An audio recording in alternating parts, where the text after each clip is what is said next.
ഇദ്ദേഹത്തോടൊരു ചോദ്യം പോലും ചോദിക്കാൻ നിങ്ങൾക്ക് പറ്റില്ല. അല്ലല്ല, അതൊക്കെ ഞങ്ങൾ ക്ലിയർ ആയിട്ട് പറഞ്ഞിട്ടുണ്ടെന്നേ. എല്ലാ ദിവസവും രാവിലെ എഴുന്നേറ്റ് പറയേണ്ട ആവശ്യമില്ല. പാർലമെന്റ് തെരഞ്ഞെടുപ്പിൽ ഞങ്ങൾ പറഞ്ഞിട്ടുണ്ട്. ഞങ്ങളുടെ നിലപാട് ഇതാണ്.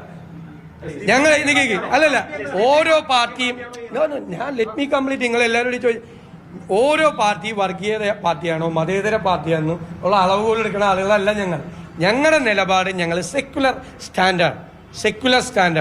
ഞങ്ങൾ ഭൂരിപക്ഷ വർഗീയതയും പ്രോത്സാഹിപ്പിക്കില്ല. നാണം കേട്ട അവസാനം മുസ്ലിം സംഘടനകളുടെ 2 പത്രത്തിൽ കൊണ്ടുപോയി പരസ്യം കൊടുത്ത പാർട്ടിയല്ലേ. എന്ത് തീവ്ര വലതുപക്ഷമാണ് ഇവരെന്ത് ഇടതുപക്ഷമാണ്, എന്ത് കമ്മ്യൂണിസ്റ്റ് പാർട്ടിയാണ്. തലയിൽ തുണിയിട്ടുണ്ടിറങ്ങും.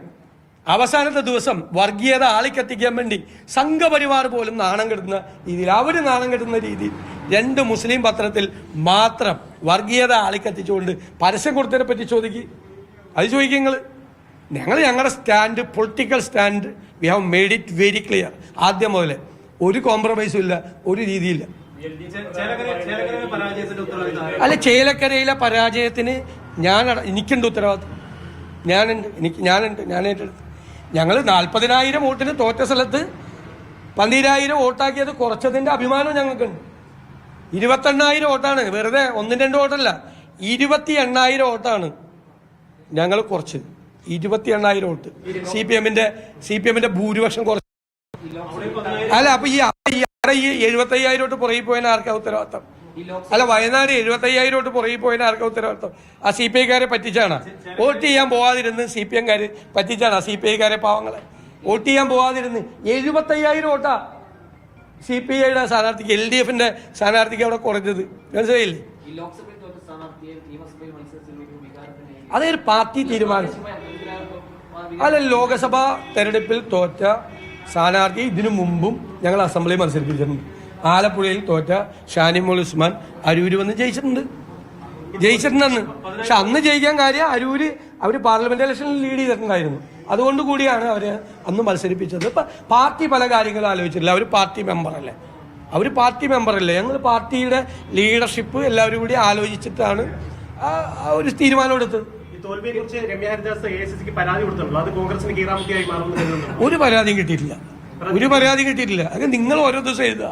ഇന്നലെ പറയും കോൺഗ്രസ് നേതൃത്വത്തിന് പരാതി കൊടുത്തു, KPCC-ക്ക് പരാതി കൊടുത്താൽ ആദ്യം കിട്ടേണ്ട ഒരാൾ ഞാനല്ലേ. നിങ്ങൾ ഓരോ ദിവസം ഇങ്ങനെ ഓരോന്നും എഴുതുകയാണ്. ഈ വിജയത്തിന്റെ ഗ്രേസ് കളയാൻ വേണ്ടിയിട്ടുള്ള ഓരോ പരിപാടിയായിട്ട് ഇറങ്ങിയിരിക്കുകയാണ്. ചില ചാനലുകൾ അതിനുവേണ്ടി മാത്രമാണ് ഷേപ്പ് ചെയ്തിരിക്കുന്നത്. എന്തെല്ലാം പറഞ്ഞു. പാലക്കാട് ഞാനും KC വേണുഗോപാലും കൂടി റിവ്യൂ മീറ്റിംഗ് നടത്തി. പുറത്ത് ഞങ്ങൾ ഇറങ്ങിയപ്പോൾ KC വേണുഗോപാലും VD സതീശനും പ്രവർത്തകരെയും നേതാക്കളെയും ശാസിച്ചു എന്ന് പറഞ്ഞൊരു ചാനലിൽ വാർത്തയാണ്. വേണു വന്നിട്ട് എല്ലാവരും അഭിനന്ദിക്കുകയാണ് ചെയ്തത്. അവിടുത്തെ വർക്കിനെ കണ്ടിട്ട് അദ്ദേഹം പറഞ്ഞു, ഒരു കാലത്തും കാണാത്ത വർക്കാണ് ഇവിടെ ചെയ്യുന്നത്, ഇതിൻ്റെ റിസൾട്ട് ഉണ്ടാവും എന്ന് പറഞ്ഞ് പുറത്തേക്ക് ഇറങ്ങി. ഞാനും KC വേണുഗോപാലും കൂടി കൈപിടിച്ച് പുറത്തേക്ക് ഇറക്കുമ്പോൾ ഒരു പയ്യൻ കൊണ്ടുവന്ന് കാണിക്കുകയാണ് ഒരു ചാനലിലെ വാർത്ത. ഞങ്ങൾ പ്രവർത്തകരെ ശാസിച്ചെന്ന് 5 സ്കോഡ് നടത്തി. എന്തൊക്കെയാണ് പറഞ്ഞത്? എന്തെല്ലാം കാര്യങ്ങളാണ് പറഞ്ഞത്?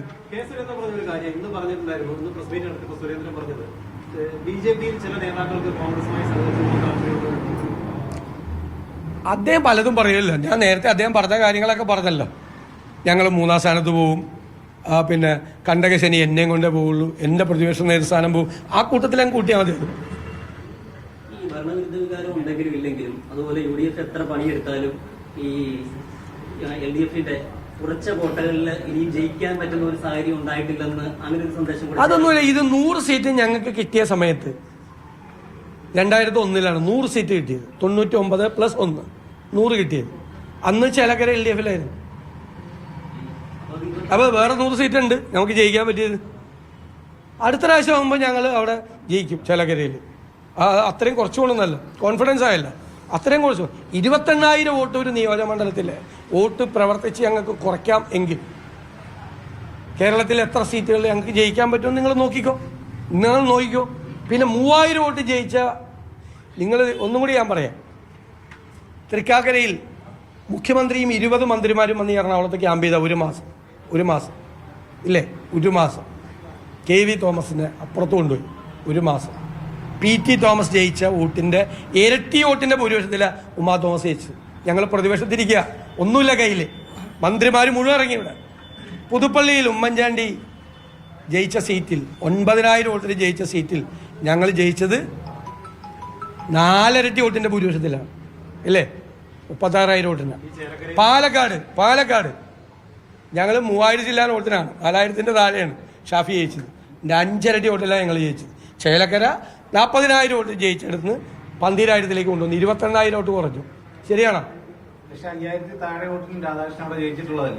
എവിടെ? അത് പണ്ടല്ലേ, ഇപ്പോഴല്ലല്ലോ. അവിടെ അല്ലല്ലോ. ഇപ്പോഴത്തെ സ്ഥിതി അങ്ങനെ ആയിരുന്നില്ലല്ലോ. അവിടെ ഇപ്പോഴത്തെ സ്ഥിതി അവിടെ വളരെ മോശമായിരുന്നു.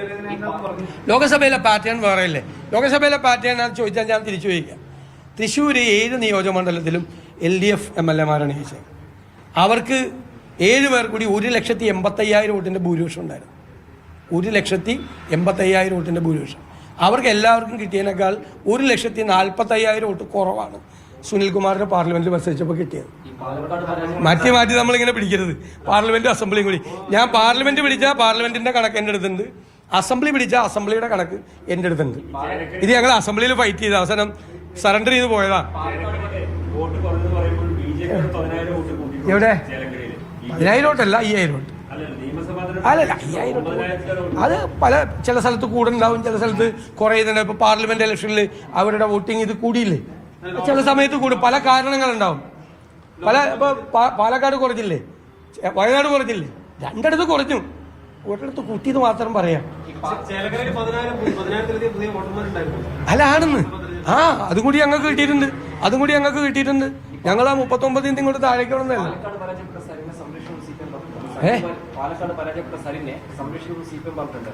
അല്ല അതൊക്കെ തീർച്ചയായിട്ടും ഞങ്ങൾ അൺകണ്ടീഷണൽ ആയിട്ടാണ് അദ്ദേഹം വന്നിരിക്കുന്നത്, ഉപാധികളില്ലാതെ. പക്ഷെ ഞങ്ങളൊരു വാക്കുകൂടി തന്നെ അദ്ദേഹത്തെ പുറകിൽ നിർത്തില്ല, മുമ്പിലേ നിർത്തുള്ളൂ. അത്രയേ ഉള്ളൂ. മറ്റവർ അവരെ സംരക്ഷിക്കാൻ അവർ പാർട്ടി പോയ ആളില് അവർ കോൺഗ്രസിൽ നിന്ന് പോകുന്നവർ എല്ലാവർക്കും ഭയങ്കര സ്ഥാനങ്ങൾ കൊടുക്കുന്നുണ്ട്. വീണ്ടും ആളിൽ വരാൻ വേണ്ടിയിട്ട് അത് കൊടുത്തോട്ടെ.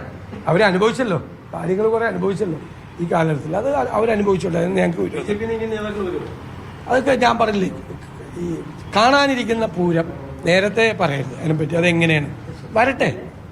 BJP എന്ന് മാത്രമല്ല, വരട്ടെ. UDF എന്ന് പറയുന്ന ഐക്യ ജനാധിപത്യ മുന്നണിയുടെ അടിത്തറ ഞങ്ങൾ വരാനിരിക്കുന്ന മാസങ്ങളിൽ കൂടുതൽ വിപുലമാക്കും. ഇപ്പോഴുള്ള UDF പോലും ആയിരിക്കില്ല. ഇപ്പോഴുള്ള UDF തന്നെ ഞങ്ങളെല്ലാം കോൺഫിഡൻ്റ് ആണ്. നിങ്ങൾക്കറിയാമല്ലോ, എല്ലാ തിരഞ്ഞെടുപ്പ് വരുമ്പോഴും നിങ്ങൾക്കറിയാമല്ലോ, അത് പഴയ UDF ഒന്നും അല്ല. ഇപ്പോഴത്തെ UDF-ൻ്റെ ഐക്യവും ഞങ്ങൾ തമ്മിലുള്ള ടീം വർക്കും എല്ലാം നിങ്ങൾക്കറിയാമല്ലോ. അതിനേക്കാൾ വലിയ വിപുലമായ അടിത്തറ ഞങ്ങൾ പാർട്ടിയിൽ ഉണ്ടാകും.